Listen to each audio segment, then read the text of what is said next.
Now, when we talk about the theory of consumer behavior, we are basically talking about how these consumers or individuals make choices on which goods and services to buy in the market, given their limited amount of income, right? So the theory of consumer behavior can best be understood through basically three concepts. We can understand it through consumer preferences, through what we call budget constraint, and through what we call consumer choices. Now we are going to be looking at key terms in this particular topic. We have what we call market basket or market bundle. When we talk about market bundle or market basket, we are simply talking about a list of things, a list of goods, which could be one or more goods, yeah? So that is what we call a market bundle or a market basket. For example, if we look at this table here, we have market baskets A, B, D, E, G, H, right? So in market basket A consumer has an option, yeah? A consumer has two goods, right, to buy.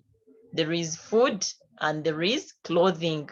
So in market basket A consumer can purchase 2 units of food and 30 units of clothing, but it could even be more, right? So let us look at consumer preferences, and let us look at the assumptions or the axioms of consumer preference. We basically have 3 assumptions of consumer preference, and the first one is called completeness. The first one is called completeness. Completeness means that if a consumer has two goods, right? If a consumer has two goods, for example, good A and good B, he can decide from two. He can either prefer good A to B. Are we together? Or he can prefer a good B to A. Are we together? So he has two choices, and whichever choice that he takes from these two choices, at the end of the day, he will be able to get the same level of satisfaction. Or we can say that at the end of the day, the consumer will be indifferent between these two choices. So completeness means that if a consumer has two goods, right, to choose from, he can either prefer good A to good B, or he can prefer good B to A. That is what we mean by completeness.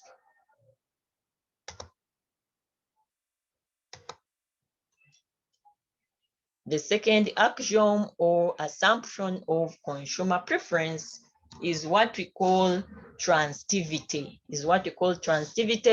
And with the transitivity here, it means that if a consumer has if there are 3 commodities from which a consumer can make a choice, right? Then it means that a consumer the assumption is that if commodity A is preferred, if the consumer prefers A to commodity B and prefers commodity B to commodity C, then it's just automatic, or it's just definite that at the end of the day, the consumer will prefer commodity A to commodity C. Have I got that? Have we got that right? Transitivity means that if there are 3 goods that a consumer can choose from, if a consumer prefers good A to B and prefers good B to C, then it's just definite that at the end of the day, this consumer will prefer A to C. That is what we call transitivity.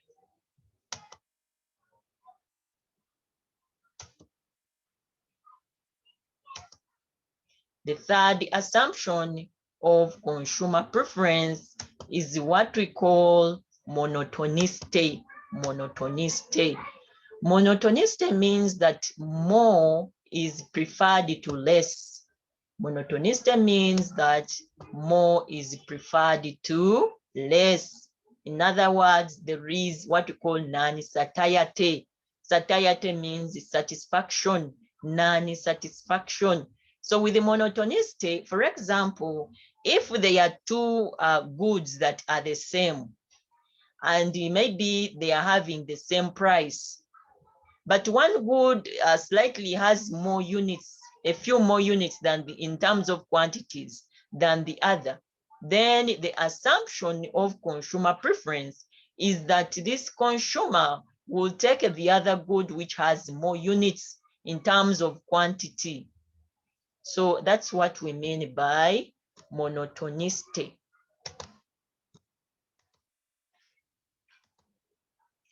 Now, let's look at what we call utility. Utility means satisfaction, right? Satisfaction. Utility means satisfaction derived by a consumer from a particular commodity that he consumes, right?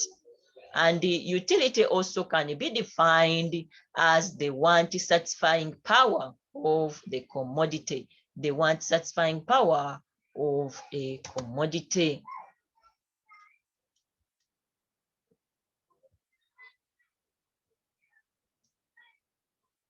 Now, utility measuring, let us look at how to measure this utility, right? And when we talk about utility, we are basically talking about satisfaction, right? So utility can be measured using two approaches, and these are the cardinal utility approach,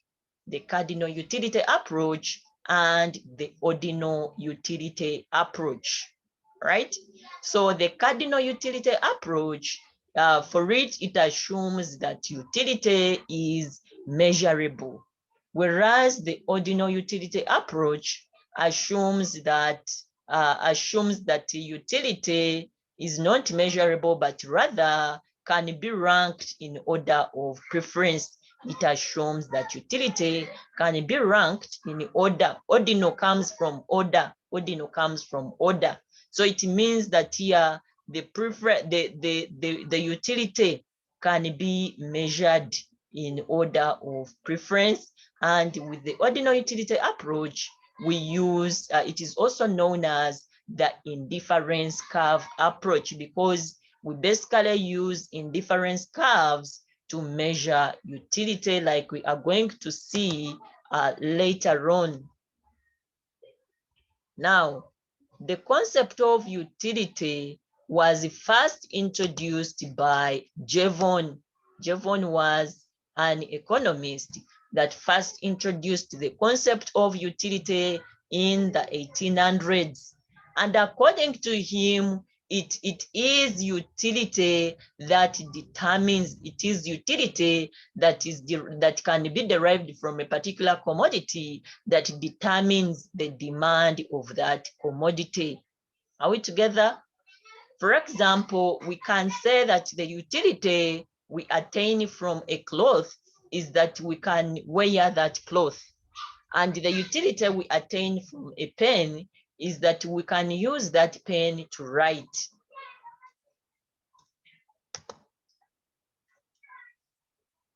Now, we've seen that there are two approaches of measuring utility.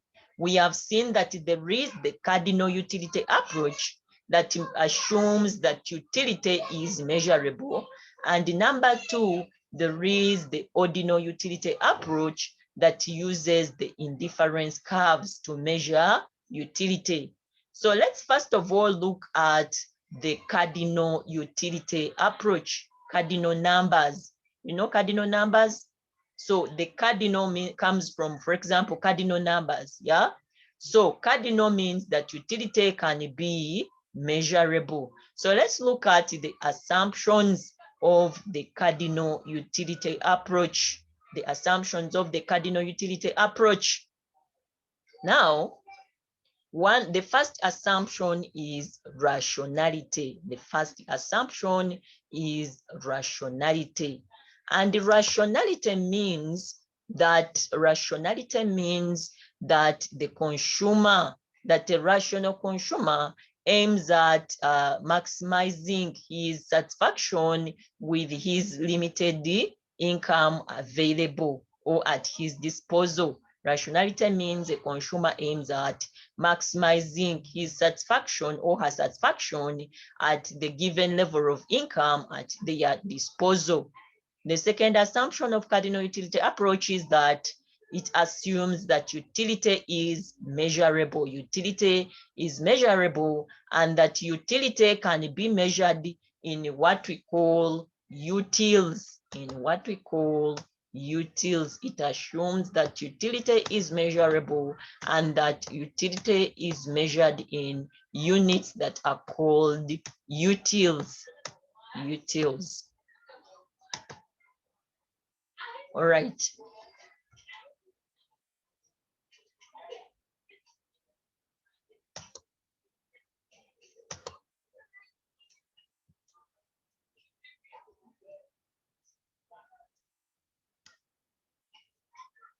Then the third assumption of this cardinal utility approach is that it assumes that the marginal utility of money remains constant. The marginal utility of money remains constant. In other words, it assumes that money spent on extra purchase of a commodity will remain constant. When you talk about marginal utility, we talk about extra utility. Anything marginal in economics is anything extra, right? So it assumes that, that there is a constant marginal utility of money. And then also it assumes the law of diminishing marginal utility. It assumes the law of diminishing marginal utility. Anyone who remembers what the law of diminishing marginal utility is to tell us? We looked at that when we were looking at the theory of, when we were looking at demand and supply analysis. At this time, I believe that all these things should be on your fingertips because we have approached the examination period. So if you have not been reading, better late than never. So the cardinal utility approach assumes the law of diminishing marginal utility, and we saw that the law of diminishing marginal utility by definition says that as more and more units of a commodity are consumed, extra satisfaction derived from consumption of that commodity will diminish. For example, I gave you an example of someone who is thirsty. Someone who is thirsty takes the first soda, feels he's not thirsty. I mean, he's not quenched the thirst, takes the second bottle of soda. By the time he takes the third bottle, he will be satisfied and he will no longer want to take any more soda. So that is what we call, that happens because of because of the law of diminishing marginal utility. Then this cardinal utility approach also assumes independent utility. It assumes independent utility, literally meaning that, for example, if we have a number of commodities, maybe X, Y, Z, and so on, it means that each utility, for example, a consumer derives from consumption of commodity X, will not depend on utility derived from another commodity Y or X and other commodities, right? Then this cardinal utility approach also assumes what we call introspection method. It assumes introspection method. Now, introspection method means that, for example, that already we have looked at the law of diminishing marginal utility, where we've seen that it says that as more and more units of a commodity are consumed, the extra satisfaction derived from consumption of that commodity will reduce.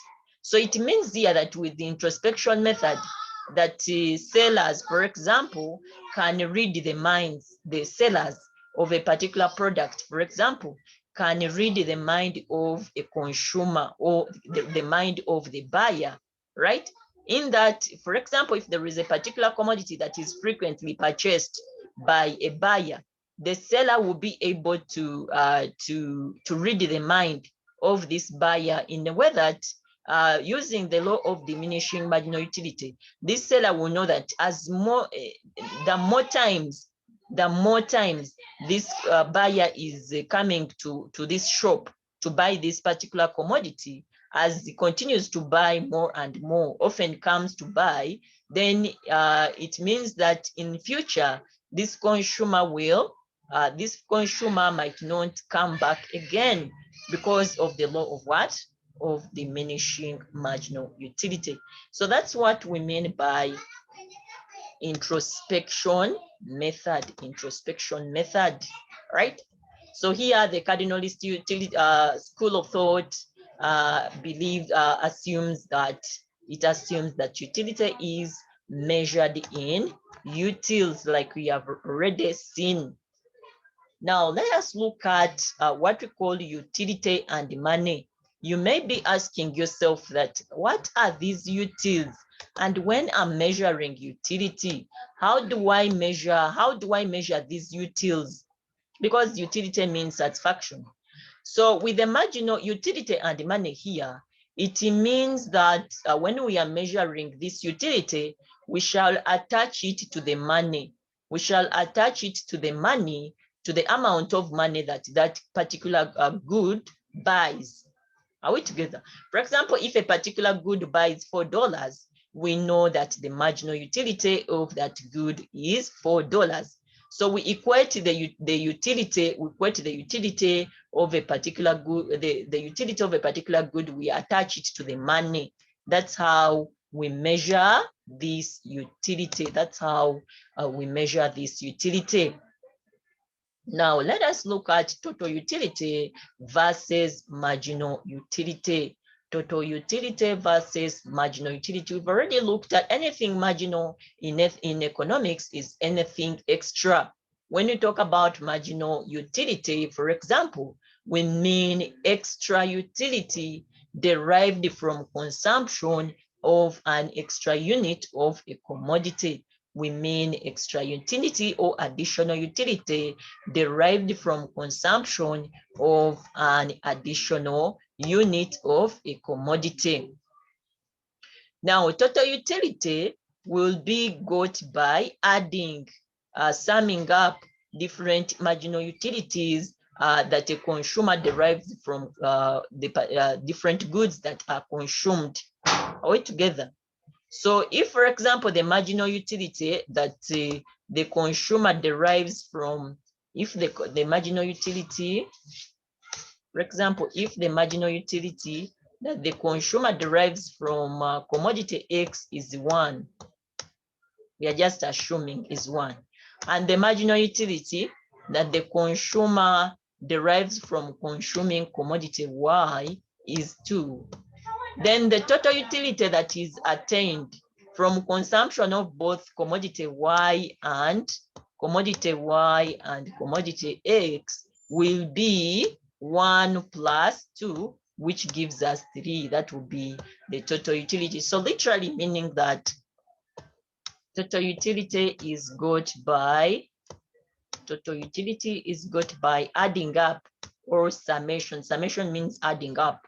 Summation of the different marginal utilities that the consumer will have attained from different commodities consumed.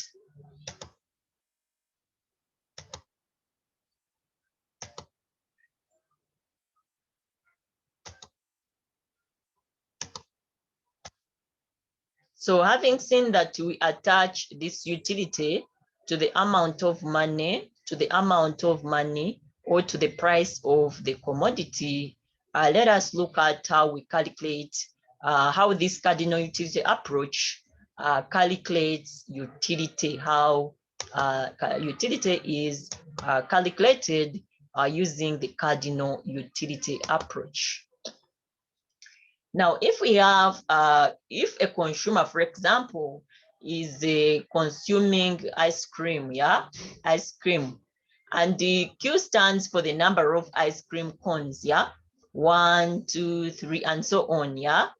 So the total utility, and here we are attaching the total utility to the price of the ice cream. So for example, here, the price of ice cream was $40. Are we together here? $40. And here, when there were two quantities, the price was $85. So we are literally attaching the price of the ice cream to be the utility derived from consumption of each unit here. For example, here we have one ice cream cone, two ice cream cones, three ice cream cones, and so on, yeah? So when the consumer consumed 0 ice cream, there was 0 total utility. When the consumer consumed 1 ice cream cone, he got 40, the utility was 40. Are we together? Because we are attaching the utility to the price of what? Of the ice cream. So how shall we calculate the marginal utility? The marginal utility by formula or mathematically is given by change in total utility, is given by change in total utility divided by change in output divided by change. In economics, usually X we use it here for output or quantity, right? So that's how we calculate the marginal utility. So for example, here, if I can call this one cell A, and I can call this one cell B, cell C, and so on, right? And so on. How did we get the marginal utility here of 40? Here we got the marginal utility, let me say here, to calculate the marginal utility, which is at cell A, we got the change in total utility, right? So the change in total utility, we got 40 minus the figure above it, which is 40 minus 0, which is 40 minus 0. That was the change in total utility, divided by the change in output. The change in output was the 1 minus 0 here. Q stands for output, yeah? The number of ice cream cones. So it was 1 minus 0. So which at the end of the day gives us 40 over 1, which gives us what? 40. That's how we got the marginal utility here at cell A, right? So the marginal utility at cell B, we got change in total utility. So we get 85 minus 40. 85 minus 40 divided by 2 minus 1. You just subtract the number above it. So to get the marginal utility here at cell B, we got the change in total utility, which is 85. You correspond here, right? So we got 85 minus 40, which is the change in total utility. 85 minus 40 divided by the change in output. Here you correspond, so here it will be 2, because the corresponding output is what? Is 2. So it will be 2 minus 1. 2 minus 1 to give us 45 over 1, which gives us, at the end of the day, gives us 45. So that's how we got the marginal utility in cell B. In cell B, right? So here cell, we left this cell blank because it is 0. There is no marginal utility when you have not consumed any, ice cream. right? So I hope we are together up to that level. If there is any question, feel free to ask. Feel free to ask.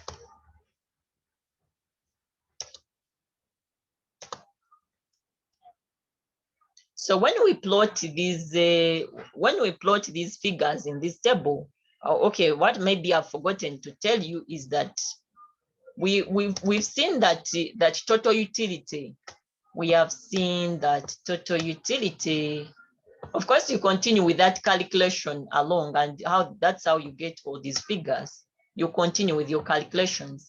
So we've already seen that total utility is the summation. You sum up or you add all the marginal what? Utility that a consumer derives from consumption of the commodity. Are we together?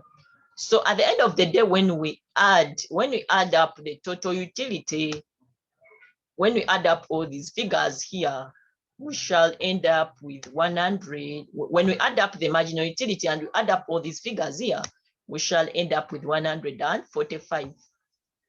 And when we add up the total utility column and we add all these figures here, still we get 145.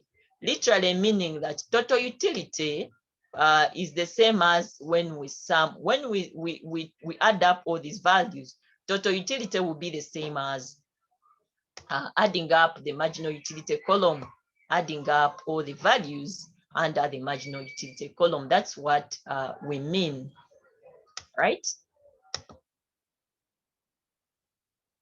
I've not got any question, and I believe that we are on the same page.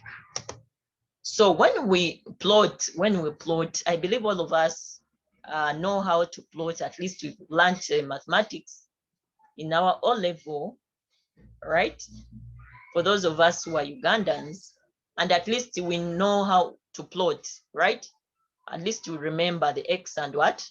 And Y axis. So when you get these values here that you've calculated in this table, and you plot total utility against total utility against output. Here your total utility will be on the Y axis, isn't it?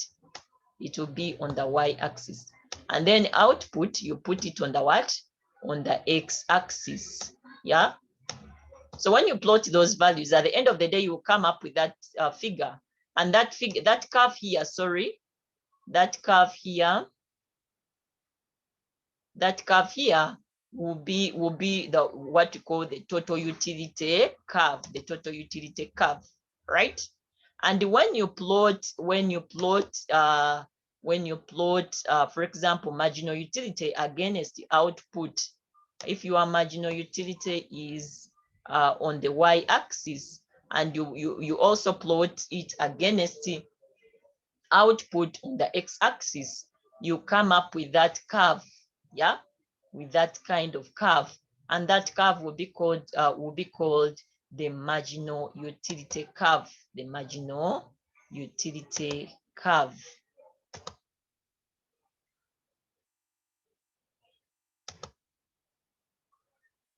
So let's look at the equi-marginal utility law, the equi-marginal utility law. Now, the equi-marginal utility law is also what we call the equi-marginal utility law is useful when we are determining consumer equilibrium or utility maximization, consumer equilibrium or utility maximization, right? So the equi-marginal utility is also known as the law of substitution, or the law of maximum satisfaction, or the law of indifference, or the proportion rule, right? So all those are the same label for the equi-marginal utility rule or law, and it is also called Gosseny's second law. Gossen was a German economist. He was a German economist that he introduced that law, as we are going to see later on. So it was basically his second law after the law of diminishing marginal utility. After him introducing the law of diminishing marginal utility, he went ahead to propound the law of equimarginal utility. And this law helps us to attain or to identify consumer satisfaction. So this law, I quote, it was later stated by Lipsy in the following words, right? Where he said that the household, and I quote, maximizing the utility will so allocate the expenditure between commodities that the utility of that last penny spent on each item is equal. Now, to summarize that law of equimarginal utility, if it is applying for a single commodity, then according to this law, it means that utility maximization will be attained at the point where marginal utility is equal to the price. According to the equimarginal utility law, for a single commodity, utility maximization will be attained at a point where the marginal utility of that commodity, for example, commodity X, is equal to the price of that commodity, is equal to the price of that commodity. And if it is different commodities, more than one commodity, for example, 2, 3, and so on, if they are various commodities, the equimarginal utility law says that equilibrium or utility maximization will be attained at the point where the ratios of the marginal utility of a good to its price will be equal. In other words, if we have commodity A, commodity B, C, and so on, it means that utility will be maximized. Utility will be maximized at the point where the marginal utility of each commodity divided by the price of that commodity is equal to the marginal utility of another commodity. The marginal utilities of these commodities divided by their prices should be equal in order to have what we call consumer equilibrium or utility maximization.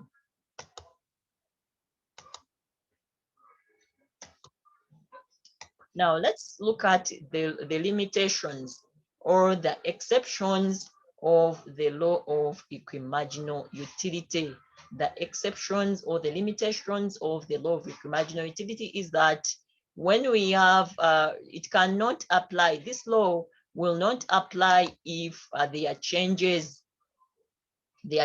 in fashions and customs, because with the changes in fashions and customs of different commodities and the customs of different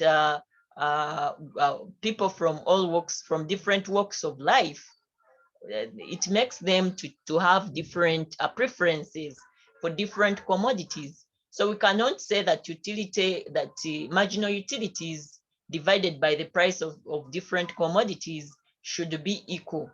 Different commodities consumed by a consumer should be equal to have maximum satisfaction. No, because people have different tastes and preferences. Yeah, because of different customs that they have, maybe religion, maybe a tribe, ethnic group. So this law will not apply in that perspective. Then ignorance. If individuals are ignorant about the marginal utilities derived from different commodities, they will not be able to compare or rank these commodities. And at the end of the day, utility maximization will not be attained.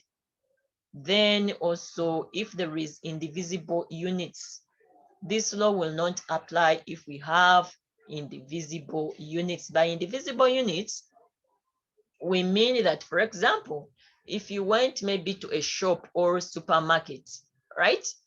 And you buy what you call a lump sum, yeah? You buy, I should call it, is it a hamper or something?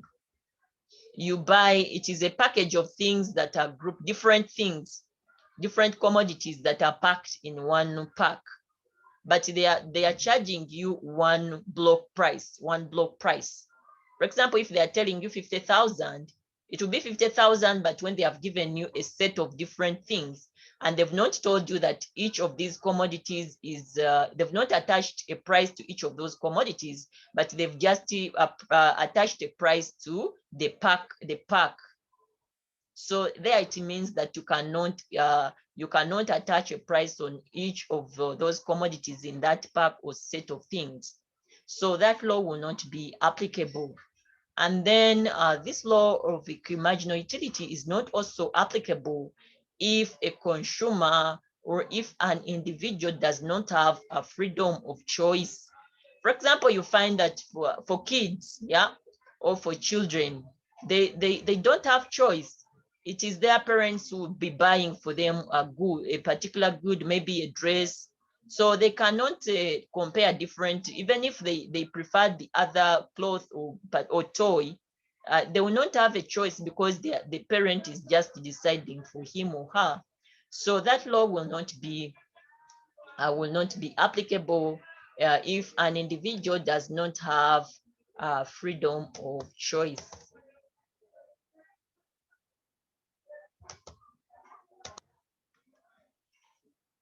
So what is the importance of the law of equimarginal utility? One of the importances of this law is that it helps consumers in maximizing their satisfaction with their limited amount of income. Then it also helps producers to be able to determine, for example, the profit maximizing level of output, right? Then it also helps government. It also helps government when it is determining its economic prices. It is also useful for individuals when they are determining on how much they should spend on each good and whether not to spend and save their money. And then also it is useful because at the end of the day, these individuals are able, for example, workers are able to compare and make choices on either to work or to have leisure. For example, you could find that maybe if at your workplace, you find that you're working what you call overtime, extra hours. But for the extra hours that you're working, they are not paying you. Are we together? They are not paying you. So at the end of the day, you may say, no, I'm not going to work for these extra hours. Let me rather do what? Go and work. Maybe they are making you to work on Sunday, but even when they are paying you less than the hours, that extra hours that you're putting in. So you may decide and say, no, I will not work on Sunday. Rather, let me go and do what? And rest, or let me go to church. So it helps workers, for example, to make a decision or a trade-off between work and leisure.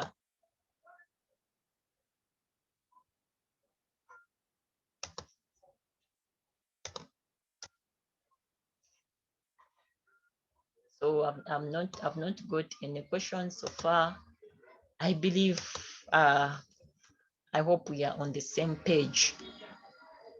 Now there is what you call utility maximization and the income constraint.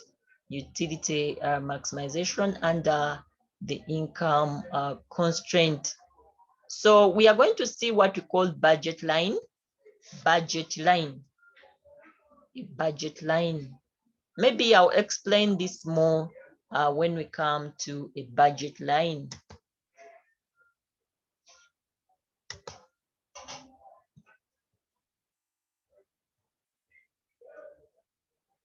So let us look at the criticisms of the cardinal. Remember, we have been looking at the first approach, the approach number one of measuring utility. which is the cardinal utility approach.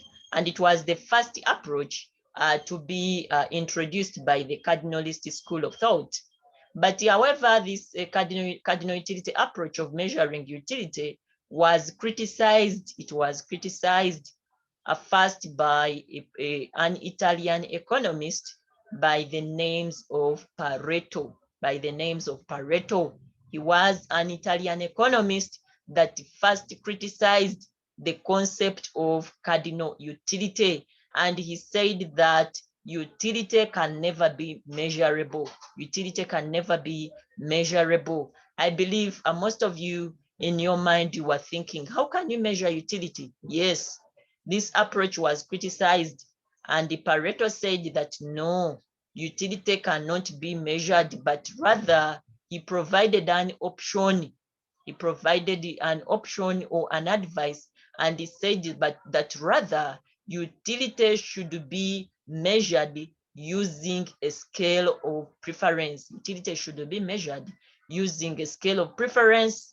And later on, later on, two other economists by the names of Hicks, one called Hicks and another one called Allen. Hicks and Allen, they followed the footsteps of Pareto, that Italian economist, and now they introduced what we call the ordinal utility approach. They introduced the ordinal utility approach, and they introduced the indifference curve technique, the ordinal utility approach, which basically uses indifference curves. So that's how the cardinal utility approach of measuring utility was replaced or substituted by the ordinal utility approach, which basically uses indifference curves.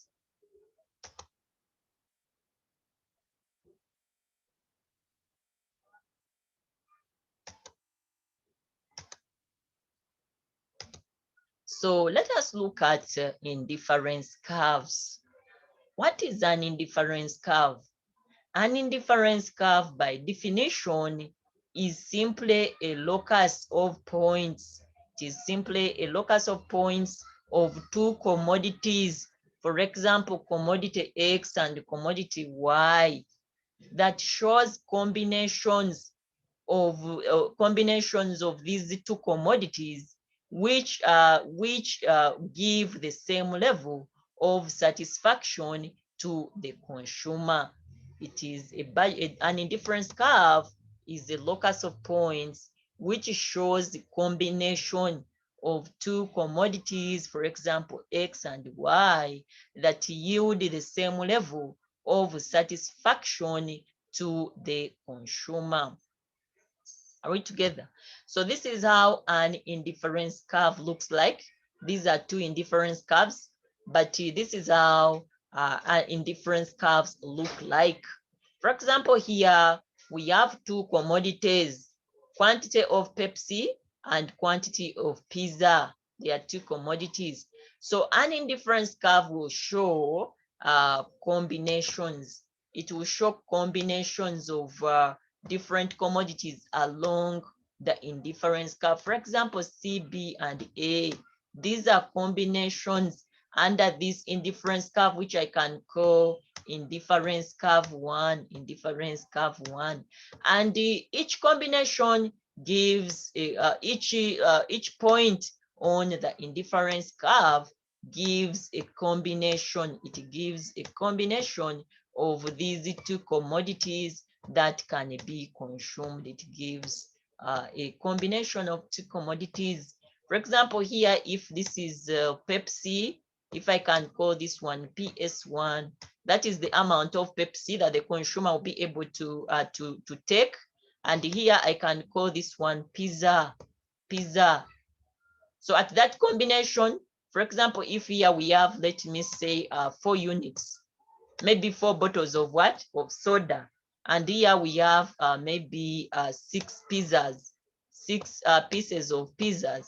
Then it means that is the combination that the consumer will be able to get from from taking those two. That is one combination.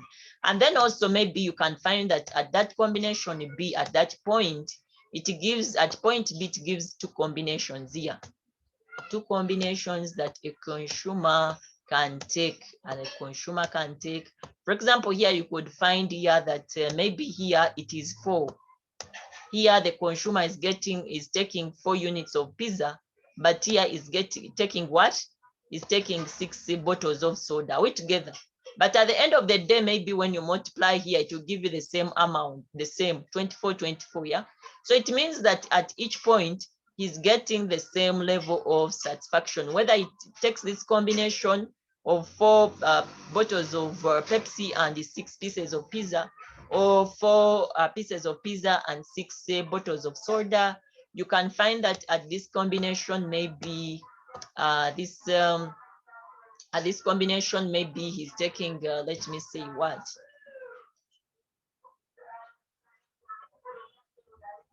Maybe he's taking two pieces of maybe a pizza, 2 pieces of pizza, and maybe 12 bottles of what? Sodas. So you find that at the end of the day, maybe if you count it in form of money, right? In the perspective of money, when you get 12 times 2, you get 24.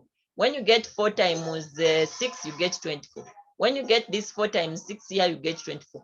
So with an indifference curve, it means that at each point, whether the consumer decides this point here, this combination here on any point on the indifference curve, he will be able to get the same level of satisfaction. So I hope we are together up to that level, unless there is any question, unless there is any question. I want us to continue because this is a little what? It is a little detailed there, but I want to be fast by, again, I want us to understand. So there is what you call the marginal rate of substitution. And by definition, the marginal rate of substitution is the rate at which a consumer can trade off one commodity for another, right? Remember that here we are looking at 2 different commodities, yeah? We are basically, when we talk about indifference curves, we are talking about 2 commodities, yeah? So here it means that the marginal rate of substitution is the rate at which one commodity can be substituted or exchanged for another commodity. And we are going to see how you can exchange. So it means that, for example, if we come back here, we shall look at what we mean by the marginal rate of substitution. But the marginal rate of substitution also can be defined as the slope of an indifference curve. The marginal rate of substitution can also be defined as the slope of an indifference curve. Then, if we have different a number of indifference curves, like how we see here, then a group, yeah, a group or a set of these indifference curve is what we call an indifference map. Is what we call an indifference map. An indifference map is simply a set of indifference curves, a set of indifference curves. So here, if we have all these indifference curves here, for example, indifference curve 1, indifference curve 2. For example, here, if we have indifference curve 1, indifference curve 2, and indifference curve 3, a set of all these indifference curve is what we call an indifference map. An indifference map. So indifference curves can also be called iso-utility curves. They can also be called iso-utility curves. ISO means the same. ISO means the same. So when we say ISO utility, it means the same utility, because these indifference curves, we've seen that they are a locus of points that show different combinations of two commodities. For example, commodity A and B that yield the same level of satisfaction to the consumer. So ISO utility means same utility, same level of satisfaction.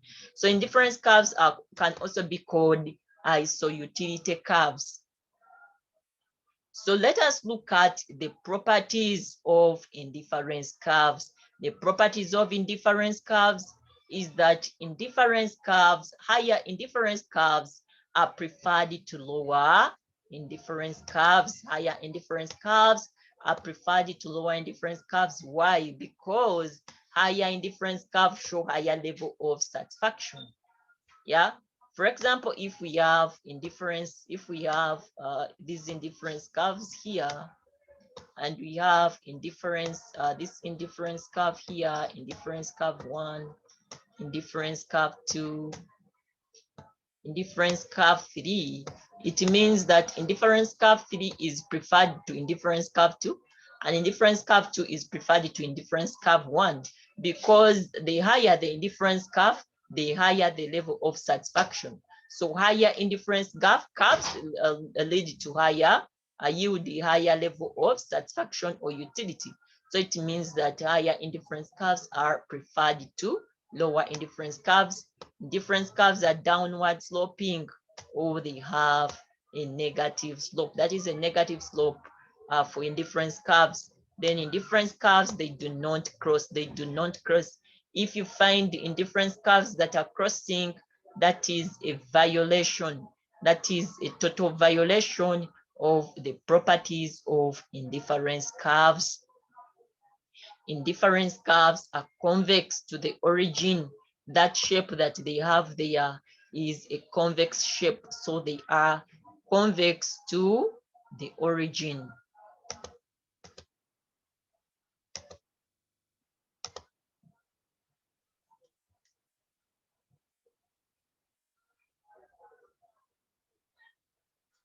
So let us look at in the properties, the meaning of these properties. The property 1, for example, we've seen that higher indifference curves are preferred to lower indifference curves.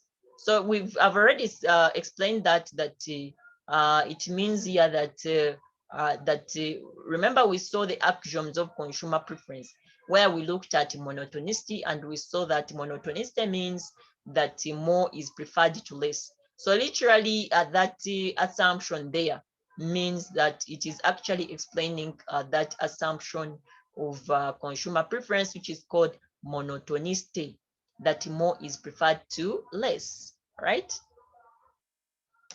Then the second assumption of indifference curve, where we've seen that indifference curves are downward sloping. They are downward sloping. Why are they downward sloping? They are downward sloping because of the law of diminishing marginal utility. They are downward sloping because of the law of diminishing marginal utility. And also they are downward sloping because in order for a consumer to increase more units of, or if the consumer has two goods, in order for this consumer to increase more units of a good consumed, he has to reduce units. He has to reduce units of the other second good that is consumed. Are we together? For example, we have looked at soda and pizza. If the consumer wants to increase more units of pizza consumed, we are assuming the money for this consumer is not, the income is not changing. So it means that if the consumer wants to increase more units of pizza consumed, he has to reduce on the number of bottles of soda taken. If he wants to increase the number of bottles of soda taken, he has to reduce on the number of pizzas consumed. So that's why indifference curves are downward sloping. Then the third assumption is that indifference curves do not cross. Now, if it so happens that these indifference curves happen to cross, what will be the meaning?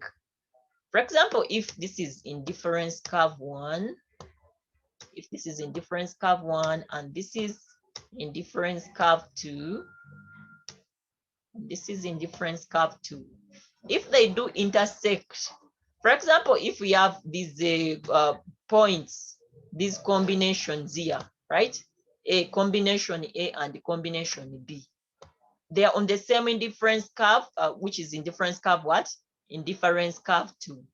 So it means that combination A and combination B yield the same level along indifference curve 2. They yield the same level of satisfaction to the consumer. But again, contrary, here you see that, you can see that point B here is combining two indifference curves. It's on indifference curve 1 and it's on indifference curve 2.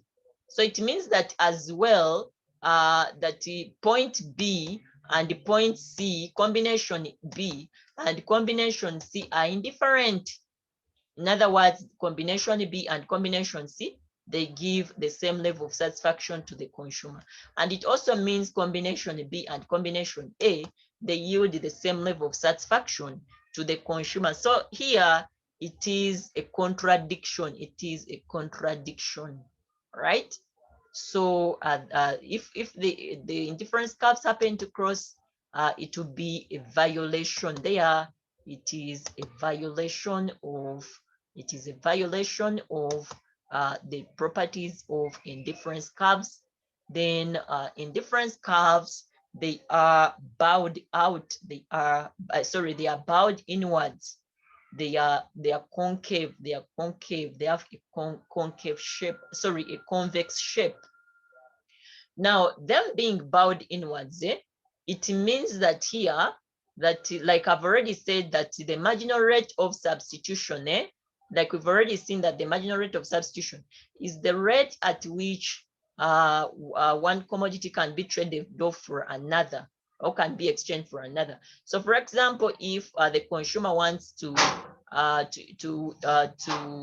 consume more pieces of pizza.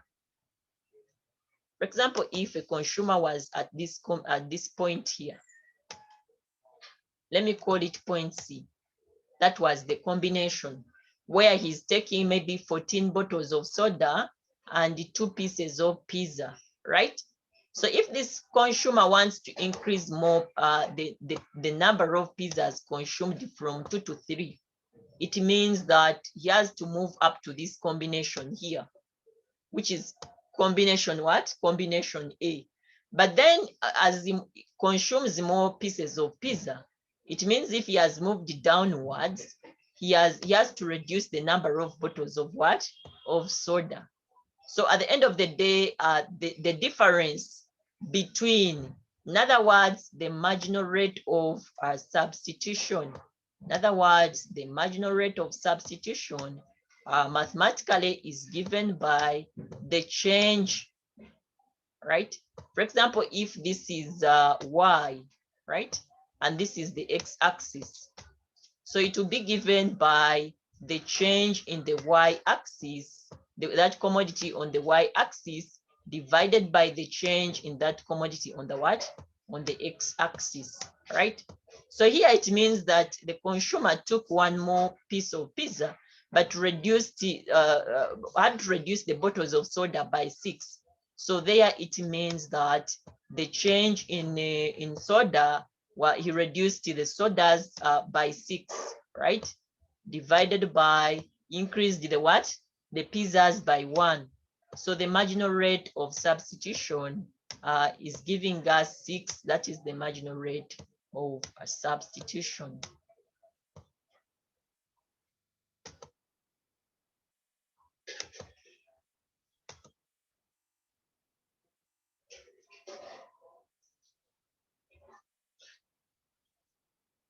So that is how indifference curves will look like when we have two goods that are not related, for example, right?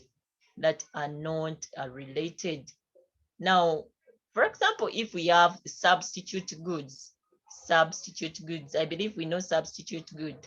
A substitute is a good that can do. Substitutes are goods that have this similar function.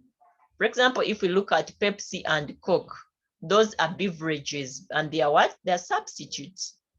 For example, you could go and you're looking, you want to buy a Pepsi, but you find the Pepsi, that brand, that type of soda is finished, and they tell you we have Coke.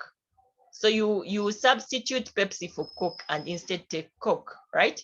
So those are substitutes. Now, if we have two substitutes, indifference curves will be in that shape. That's how indifference curves look like.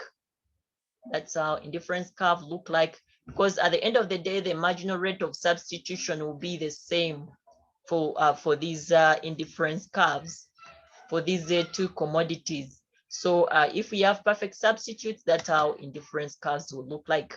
And if we have perfect complements, I believe by now we know what a complement is, isn't it? A complement. Complement goods are complementary goods are goods that can be used hand in hand. For example, car and fuel, toothpaste and toothbrush, shoe polish and the shoe brush, they work hand in hand. A phone and a phone charger. So for perfect complements, these indifference curves will be right angled. They will be having that right angled shape for perfect complements. For example, we have a lefty shoe and a right shoe.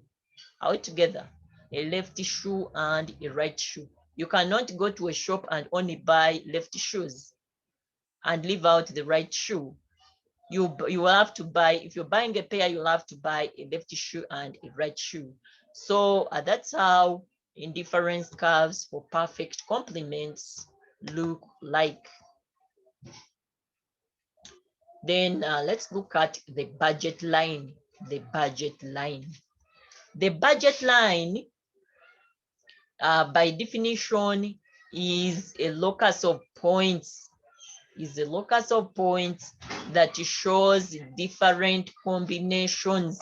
That shows different combinations of commodity A, of two commodities, for example, commodity X and commodity Y, that a consumer can purchase with a limited, with a fixed amount of income, with a fixed amount of income. So for example, if you have 1 million, you can use that 1 million to buy two commodities. Yeah, with that 1 million, you can decide. We are going to see how the budget line looks like. The budget line. So this is how the budget line looks like. That it looks like a demand curve, but it is for it is how should I call it? It touches the both axes. It touches the y-axis and it touches the x-axis. So that is how a budget line. For example, when I say a budget, a wedding budget, a graduation budget, it simply means that at the end of the day, you are looking at a fixed amount of income that you are looking at to enable you carry out that event. For example, someone may be having a wedding budget, but he's using he's estimating that wedding budget maybe to be 50 million. 50 million. So it means that is his budget. So I hope we get what we mean by a budget line. So along the budget line, we have different combinations here, and each combination on a budget line shows the combination of two commodities, for example, Pepsi and pizza, that a consumer can purchase with his limited amount of income. So for example, if the limited amount of income for the consumer is 10,000, it will be 10,000 and it will not increase. That is what he has at his disposal.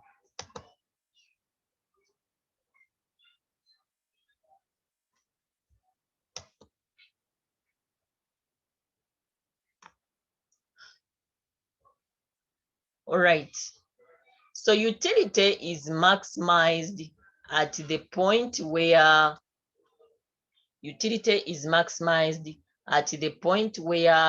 the highest possible indifference curves, meets the budget line. So we've looked at indifference curves and now we are bringing in the budget line.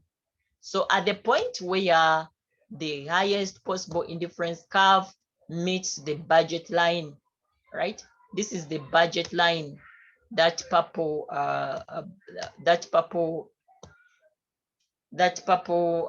down sloping curve is what we call the budget line, and these blue curves are the indifference curves. Difference curve 1, indifference curve 2, and indifference curve 3.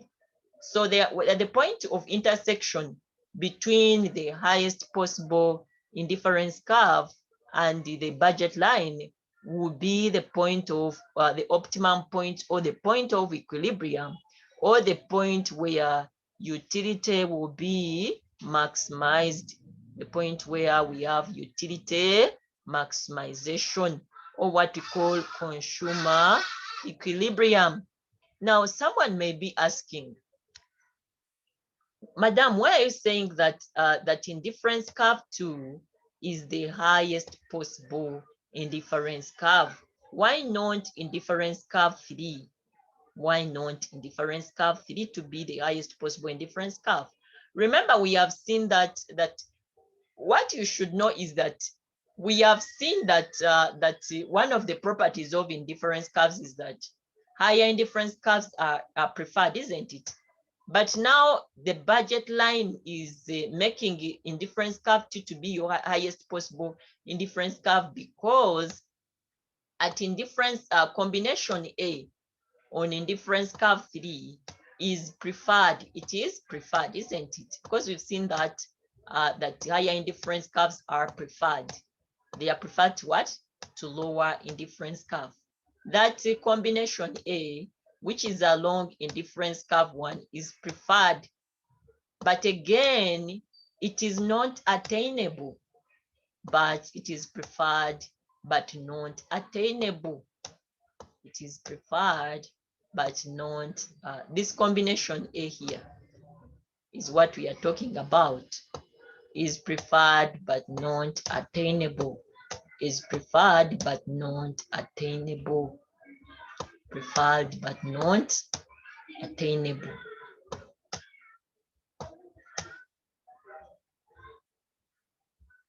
Preferred, but not attainable. Are we together? So it means here that you can, for example, you can prefer to you can prefer to do what? You can prefer to use maybe to buy maybe an iPad, isn't it? You may want to buy an iPad instead of a normal smartphone, eh? But at the end of the day, you may not be able to attain it because your budget is limited, because your income is limited. Every one of us prefers to get the best. You prefer to buy the best phone, the best everything, yeah? But you may not be able to attain it because your budget is limited. So that's what it means. And then this other indifference curve one here, indifference curve here, it is below this highest possible indifference curve because it is not desirable. It is not desired. It is not desired by the consumer. For example, when you go to the shop, there may be different clothes. Are we together? But you will have what you prefer. You'll have what you prefer. You will compare and you're like, no, I cannot take this, I cannot buy this. So it means that cloth is on this combination B. That one which you have not chosen is on this combination B, not desired. You have not desired it. Are we together? And then this one on the highest possible indifference curve 3, you prefer it, but you cannot attain it because your money is limited. You don't have that much, you cannot afford, in other words. Or you can even say preferred but not affordable. So I hope we are on the same page. I don't know whether other people have not attended this class because they are reading. Is it the case? Because I always have many students in this class. Daisy, is this your first time to attend this class? Yes? Because I've not seen this name before. Maybe you're using a different phone or gadget. I've not seen this name. Madam, this is Kushemero. I'm using someone's laptop. All right, because I've not seen that name before. So I was like, you know what? I've not seen this name. Okay. I know Kushemera, you're a serious student, and I don't think you've ever dodged my classes. There is a Friday I failed to log in completely. I think that is 16. It's my network refused. Yeah. So I know that most of the students are in the bracket, they're under the umbrella of reading, isn't it? Reading for the exam. But for serious students, I don't think you should be even panicking because you've seen the timetable. No, the exam timetable, isn't it? At this time, you should even just be reading summaries. Because I believe you read your work, discuss, and summarize. You should just be reading summaries and just reminding yourself, but not looking at the concept for the first time, opening your notes for the first time as if you got them yesterday. That is unseriousness. So actually in this lecture, I just expected even questions. Yeah, I know this is a new topic, but I also expected questions from the previous topics that we have looked at, right? Because at the end of the day, it's going to be about what? Understanding. Me, I set open book questions, right? Don't expect questions of what is this, what is, no, that lure you to go to Google. No, that is not going. So better read and do what? And understand. So we are going to look at what we call income effect and the substitution effect. Anyone who remembers what income effect is and what substitution effect is? We looked at that in the demand and supply analysis. So basically, we are just repeating most of the concepts here because you realize that these concepts are related. Actually, with economics, it's, let me tell you one thing, with economics is like, if you understand these concepts, at the end of the day, when you sit down and look at all these topics, you find that they are related. We are just talking about the same story. They are related. So you can imagine we looked at most of these concepts, the law of diminishing marginal utility. We looked at income effect and substitution effect. Who remembers? Because if you remember, it's going to help us. Anyone who remembers what income effect is and what substitution effect is? No one remembers. You people, are you serious? So you remember we looked at, when we were looking at the law of demand, we saw that the law of demand is based on 3 basic concepts. And those 3 basic concepts were income effect, substitution effect, and the law of diminishing marginal utility, which we are repeating here.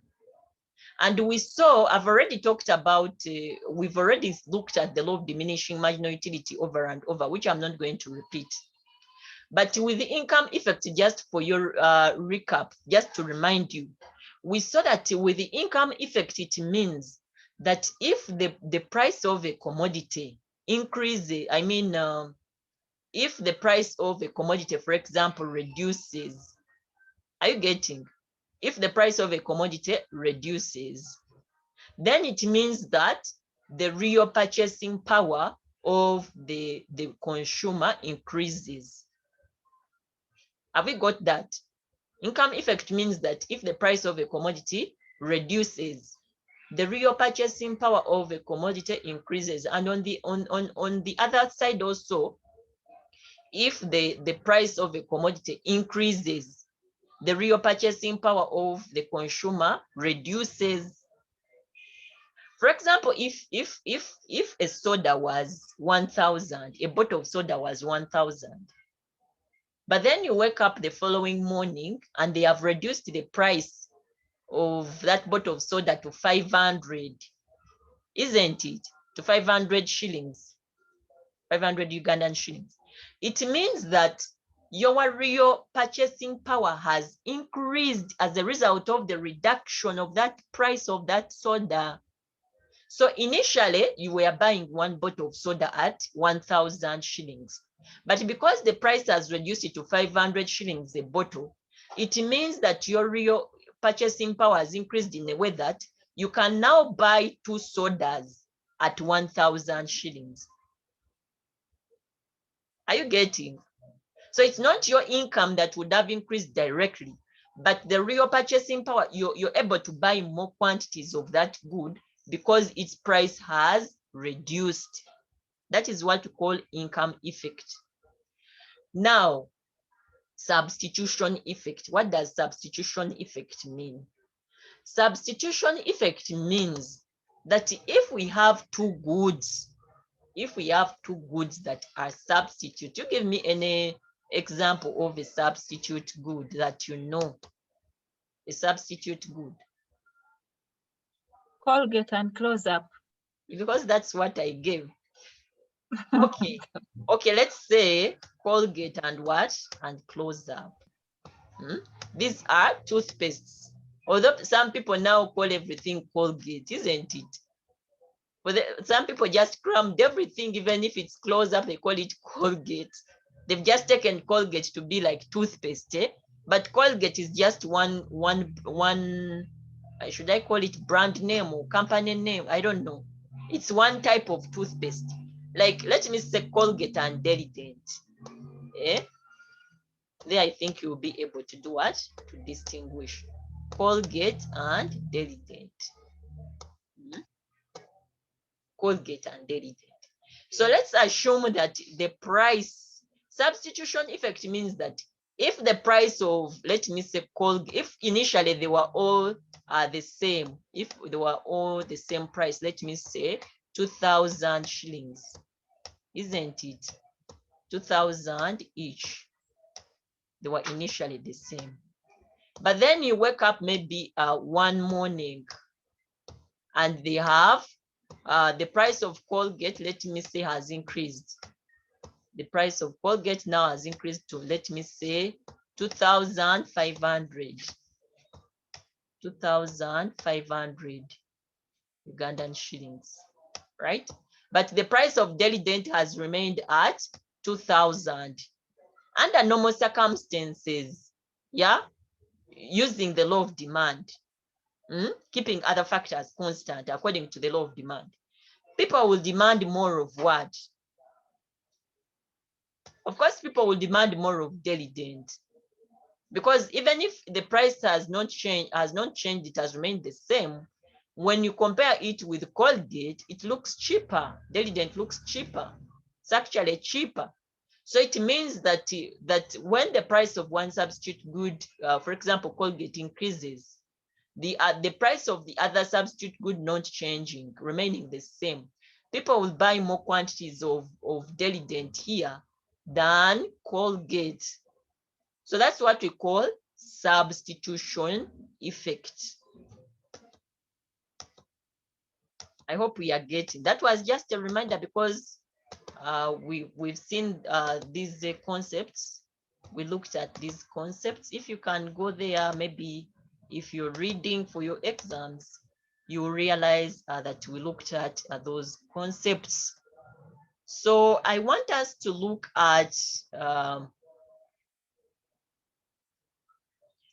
I want to explain income effect. I want to explain what? Income effect.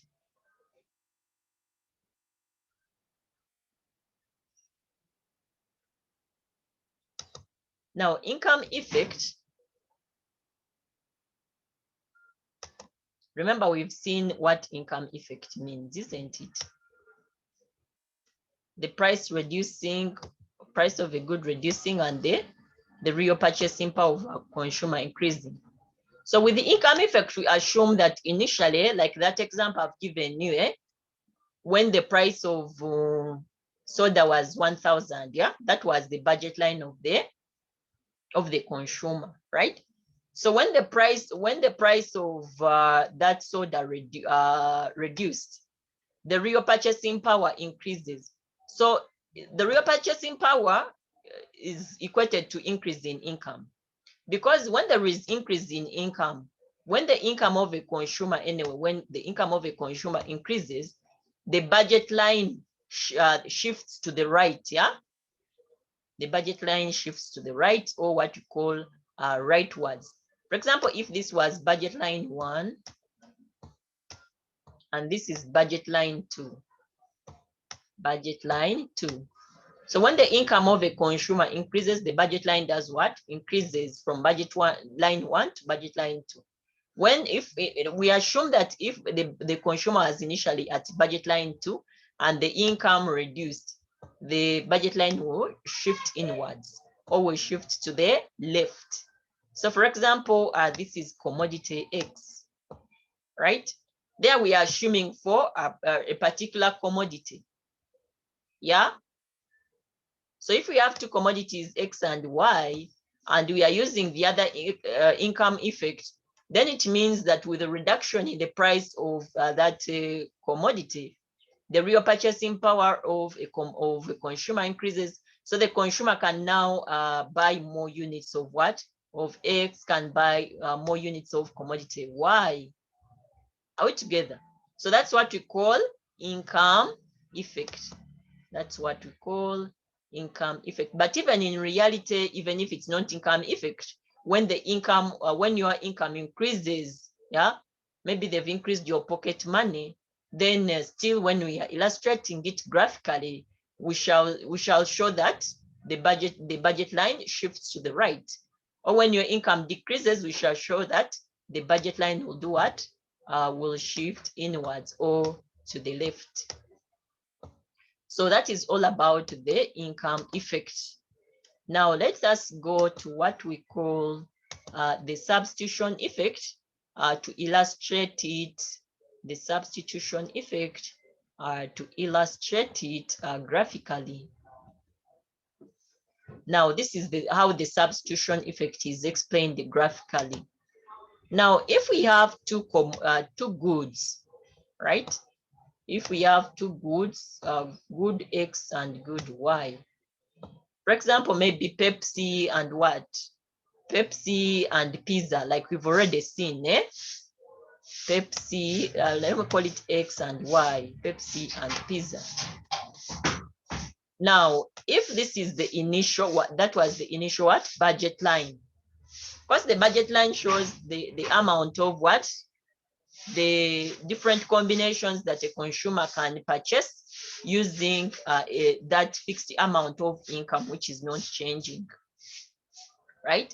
So for example, if we see that between X and Y, we assume that if the price of Y, if the price of commodity Y, for example, reduces, if the price of commodity, if we are assuming that this is, remember, substitution effect. Substitution what? Effect. So here we are looking at two goods that are substitutes, maybe Pepsi and what? Pepsi and Coke, right? Those are beverages, but they can be substituted, isn't it?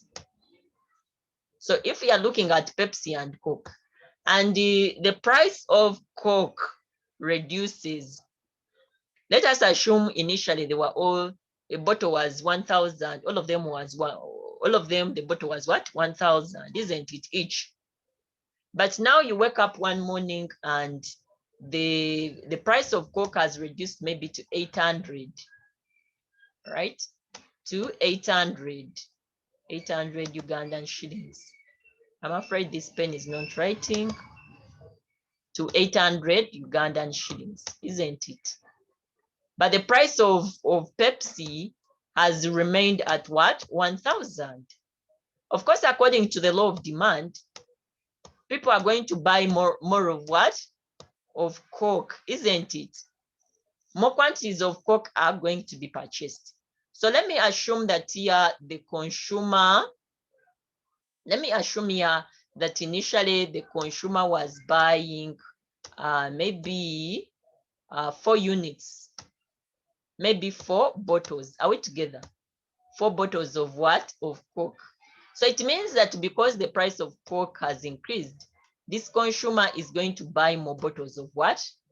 Of Coke, probably 10 bottles. Are we together? So it means that the budget line is now going to tilt. It's going to tilt what? Outwards. So here it will not be shifting, it will just be a tilting, because the word, it will be tilting or rotating. The budget line is going to tilt or rotating. It will not be shifting. Shifting, it's when it's moving on both sides, it's increasing on both commodity X and commodity Y, like how we've seen the income effect, yeah? But here it is just rotating or tilting, because it's simply rotating in favor of commodity X or in favor of Coke. But the price of what? Of Pepsi has not changed. So people are simply going to buy more of Coke than Pepsi. So it is tilting, the budget line is tilting to the right altogether. And on the other side, if it so happened the other way around, that the price of Pepsi remained constant, but the price of Coke increased, the price of Coke maybe increased, let me say to 1,800, then it means people will buy less, isn't it? That is if it has now changed, like from the first time, the story now goes backward. But now it can be now the other way around, whereby the price of Coke has remained constant, but the price of Pepsi has reduced. How do you think that budget line will look like?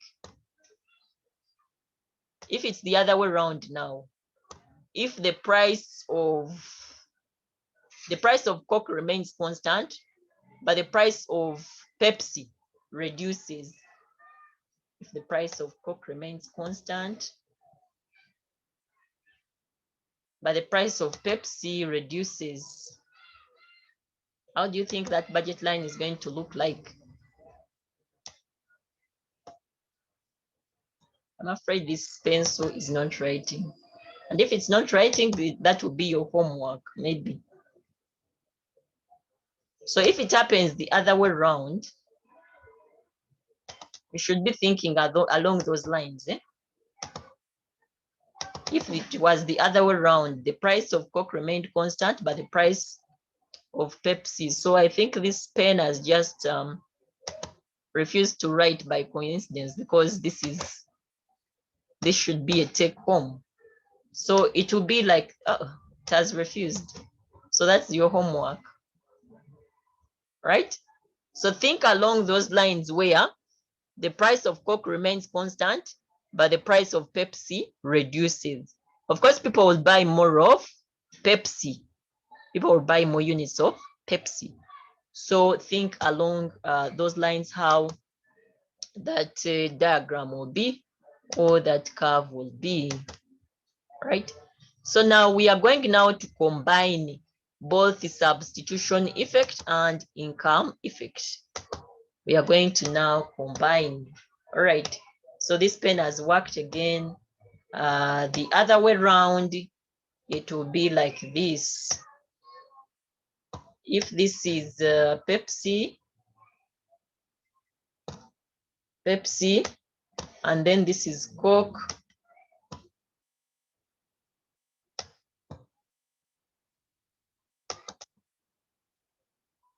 Now this pen has refused to work. And this is Coke. Then if the price of Coke remains constant, the price of Pepsi reducing, then the budget line is going to be like that. No? So people are going to buy, the budget line is going to tilt to the right, but in favor of Pepsi. So people are going to buy more units of Pepsi, right? Because its price has reduced. So that's how the budget line, if here initially they were buying maybe 4 units, you find that they have increased, they are buying maybe 6 bottles of Pepsi. So that's how the budget line will tilt. It will tilt or rotate in favor of Pepsi. Then now we are going to combine both income effect and substitution effect. So we are going to combine both income effect and substitution effect, isn't it? Because remember, we saw that the law of demand is based on income effect and what? To get the total price effect. So for example, here, we first looked at the income effect, isn't it? Where we saw that when the price reduced of a good, the real purchasing power of the consumer increased. So that is the first thing, yeah. Then the second thing we saw, what did we see?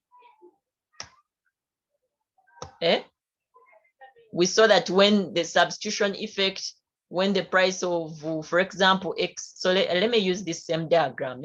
So here we begin by income effect, where we see that initially that was the budget line, that green budget line, isn't it? When the real purchasing power of the consumer increased as a result of reduction in price of a good, the real purchasing power increases. So the budget line shifted outwards, yeah? So we see the budget line shifting, for example, from this green budget line to that budget line up, which I can call maybe a budget line 2. Budget line what? 2. Then we are bringing in the income effect, the substitution effect, where we saw that, for example, if initially this was our budget line here, right? Initially, if that was our budget line, and 2 goods, X2 and the X1 substitutes, for example, we saw Pepsi and Coke, and we saw that the price of Coke reduced, the price of Pepsi remaining constant. So the budget line now tilted where? It tilted or rotated outwards, yeah? Outwards, yeah? So now we are combining the substitution effect and the what? And the income effect.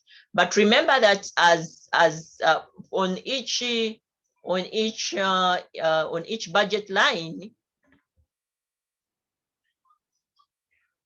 budget line, we generate there is an equilibrium that is generated. There is an equilibrium that is generated. For example, here we see that here that there is an equilibrium that was generated on this budget line here, which is equilibrium A, which is equilibrium A. And also when the budget line rotated outwards, where there is another equilibrium that is attained. There is a second equilibrium that is attained that will basically be at the point where the budget line meets the highest possible indifference curve. The budget line meets the highest possible indifference curve. But then we are going to realize that again, there is another equilibrium that will be generated here. There is another equilibrium that will be generated here. I'm afraid this pen is not writing, but at least I've explained. So there is another equilibrium that will be generated here. We see that there was the first equilibrium that was generated, that was EA, and then there was a second equilibrium at the point of tangency between the budget line and the highest possible indifference curve. We had 2 equilibriums that were generated, equilibrium A and equilibrium C. But then remember that we had equilibrium A, we had equilibrium B as the second when the budget line rotated as a result of substitution effect. And also we had equilibrium C that was generated as a result of income effect, as a result of income effect. So basically at the end of the day, we have three equilibria. We have three equilibria, and between equilibria A and C is what we call the substitution effect. The substitution effect, and between equilibrium C and equilibrium B is what we call the income effect. Is what we call the income effect. So the total price effect. The total price effect is given by substitution effect plus income effect. The total price effect is given by substitution effect plus income effect. The total price effect, or what we call total effect, the total price effect or the total effect is given by substitution effect plus income effect. And we've already seen how substitution effect is generated and how the income effect is generated. So that's how, but remember that we are basing, we are assuming that it is a normal good, that we are operating with a normal good.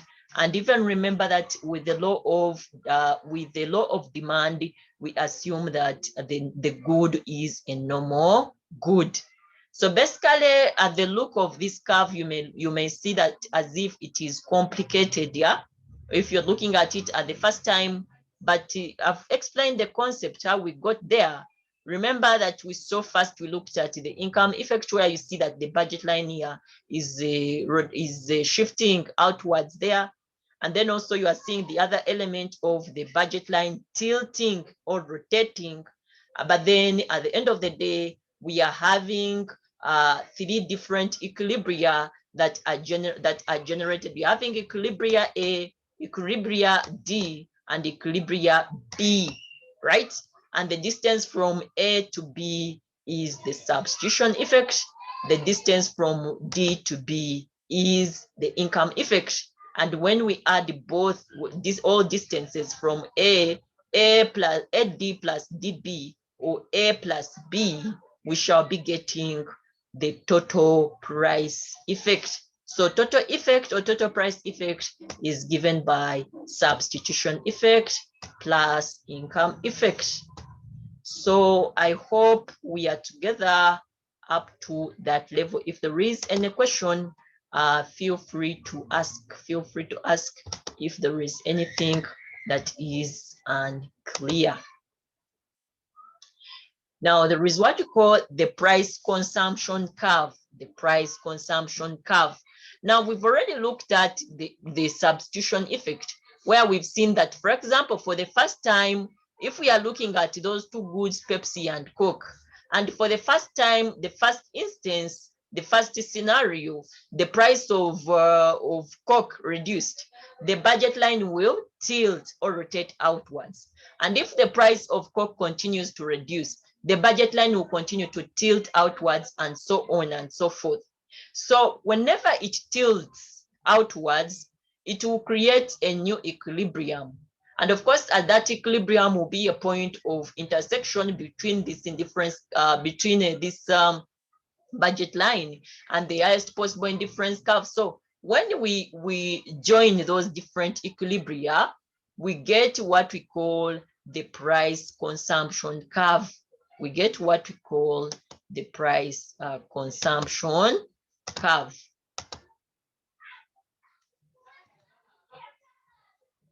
And then also when we are looking at the income effect, yeah, the income effect. Remember, with the income effect, it can either be the income effect. It is when the price of a good reduces that the real purchasing power of an individual increases. or it can even be directly be that your income has increased in reality.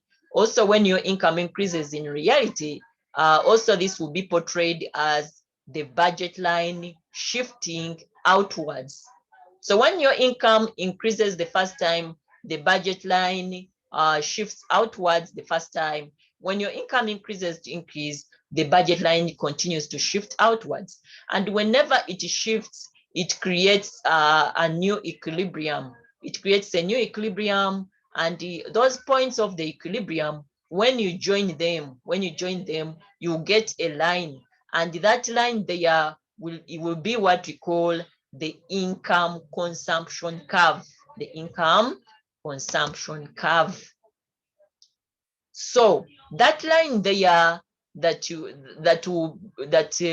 will be drawn, yeah, it is also called, that you've called the income consumption curve, is also called the angel curve. It will also be called the what? The angel curve. The angel curve. The angel curve shows the relationship between income of a consumer and the quantities purchased of a good. The angel curve shows the relationship between the income purchased of a consumer and the quantities purchased, consumed of that good. And when it is a normal curve, when the good, is a normal good, that is how the angel curve, its angel curve will be. And remember, we saw when we were looking at the law of demand under demand and supply analysis, which was our very first topic, we saw that a normal curve has an upward sloping slope, has a positive slope, or it is upward sloping, literally meaning that with a positive slope of a normal good is a good whose consumption increases as the income of the consumer increases. When the consumer's income increases, even the quantities consumed of a normal good increase. So how does this angel curve look like when it is an inferior good? When it is an inferior good, of course, that will be the direction, the upward sloping section, when it is for a normal good. And if it is an inferior good, it will have a downward sloping section. So here just it is showing us that this upward sloping section, number one here, is just showing us for a normal good. And this other downward sloping section is just showing us that for an inferior good has, for example, this section 2 is for upward sloping. For a normal good, that's how the angel curve will look like. For section 1 here, it is downward sloping section, where it will be explaining an inferior good. So literally meaning that an inferior good has a negative slope. It has a negative relationship between income and the consumption. For example, it means that with an inferior good, as the income of a consumer increases, the quantity demanded of an inferior good reduces.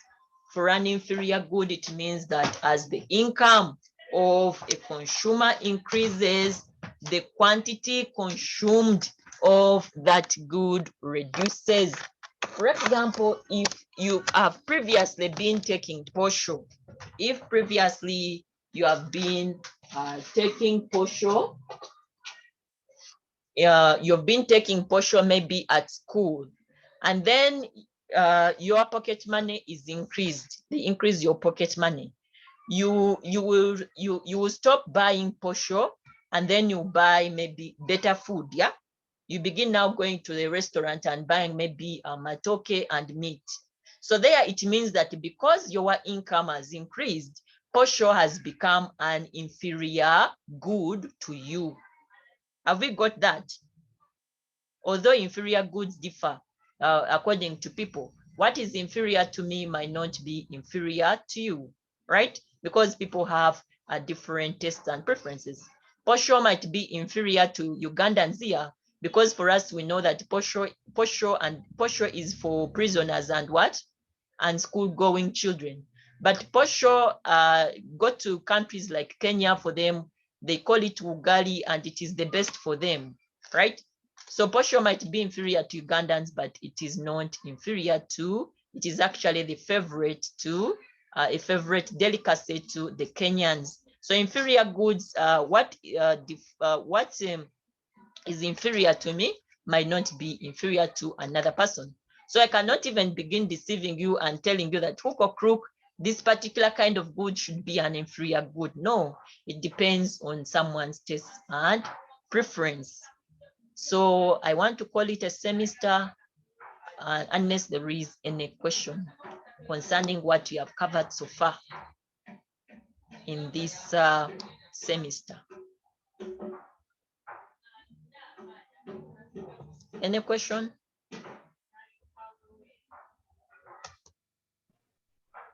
Thank you, madam.